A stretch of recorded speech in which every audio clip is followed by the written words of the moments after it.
Eu tenho duas perguntas de curiosidade. Pode fazer. O senhor poderia dar alguma experiência prática do que o senhor viveu no mundo espiritual quando o senhor era criança, ainda antes do suicídio da sua mãe? E depois eu quero saber um pouquinho mais desse suicídio aí. Sim. Porque o suicídio não aconteceu assim, né? Não. Deve ter alguma... São os gatilhos que vão surgindo, né? Mas primeiras experiências que eu tinha. Eu sempre conversava com alguém na minha mente. Só que esta pessoa da minha mente, ela se tornava real. Ninguém via, somente eu via. Então, ao mesmo tempo que ela me elogiava, ela me depreciava. Ao mesmo tempo que ela falava comigo de forma amigável, ela também já era ríspida comigo. Então, era sempre um homem, uma mulher, ou então uma criança, ou um personagem, né? Às vezes aparecia realmente como personagem. Tinha dias que eu ia dormir e na minha cama deitava alguém comigo. Meu Deus. Eu passava a mão, eu sentia só o esqueleto desta pessoa.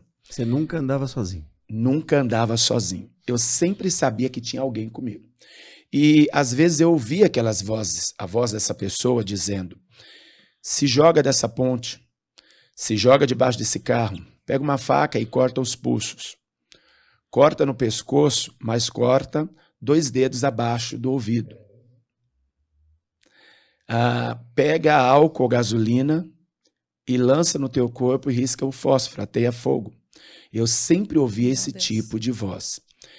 E por esse tipo de situação, eu fui levado à comunidade espírita para tentar buscar a solução. Sim. E lá me disseram que eu precisava desenvolver. Ainda criança, eu comecei a ter esses episódios, noção desses episódios eu tinha de 5 a 6, 7 anos. Que eu precisava desenvolver, que eu seria um cavalo muito usado, de muita luz, e que eu seria muito importante para as entidades aqui na Terra, que eu vim com uma missão. Até então, não tinha consciência de nada disso e acompanhava os que me levavam. E fazia todos aqueles rituais, que era para os Exus Mirins, que eram os banhos de refrigerante, banhos de pipoca, e os trabalhos de doces, e os compromissos das festas das entidades, aquelas coisas. E com isso, eles foram prometendo me dar sucesso e fama. Até que chegou um tempo, eu conheci um pouco o meio artístico, me envolvi com o meio artístico, não dei seguimento devido ao episódio dos 12 anos de idade. Como... Que é o falecimento da sua mãe. Isso, o falecimento da minha mãe. Aos 8 anos de idade, o meu pai já tinha ido embora de casa, nos abandonado, com uma outra mulher. E aquilo já me gerou um trauma, porque na escola eu olhava e falava: por que os meus amigos têm o seu pai? Tem o papai e eu não. Nas reuniões, nas festas, eu não. Então eu me senti o pior dos piores. Até alguns anos atrás, falar isso para mim mexia com as minhas emoções. Hoje, graças a Deus, estou curado. Mas todos os fracassos que eu tive na vida, eu culpava meu pai.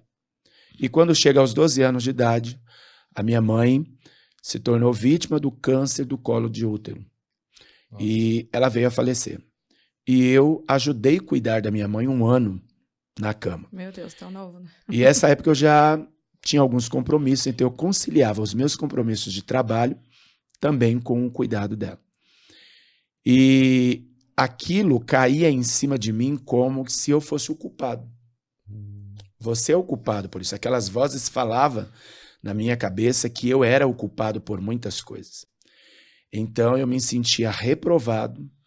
Eu chegava na escola, para você ter, assim, para vocês terem noção de quão grande era a opressão, que eu não era essa pessoa que hoje sou extrovertido, falante, brinco. Eu era uma pessoa retraída. Eu era uma criança, um adolescente até os 12 anos, retraído. Eu fazia muito bem o que me mandavam, mas eu não conseguia desenvolver coisas próprias. Dentro de mim existia um turbilhão querendo sair para fora.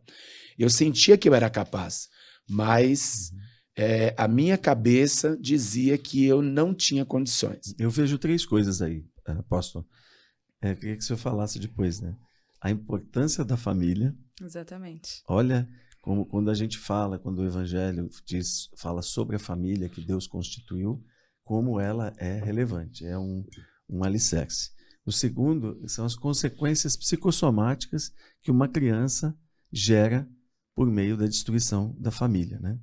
Eu olhava para o céu e falava assim, Deus, quem é você? Quem sou eu? Por que eu estou aqui nessa terra? O que eu vim fazer aqui? E a terceira é a seguinte, se esses espíritos fossem bons, se tudo fosse bom, se não tivesse um lado, Exatamente. Que espírito é esse, que Deus é esse, Aline, Fernando, que pedem para que a pessoa destrua a sua própria vida? Por então, isso que não é todos os caminhos que levam a Deus, né? Muito bem. Quem está ouvindo a gente entende agora. Porque a gente escuta muito isso, né, apóstolo? Que, mas... Todos os caminhos levam a Deus, o que importa é você ter fé, o que importa é você ser uma pessoa boa. E mesmo com todas essas perseguições emocionais e mentais, eu era uma pessoa que tinha um coração bom, porque eu não aguentava ver alguém passando por necessidade. E quando eu via alguém passando por algum tipo de necessidade, eu esquecia os meus problemas para poder ajudar outros.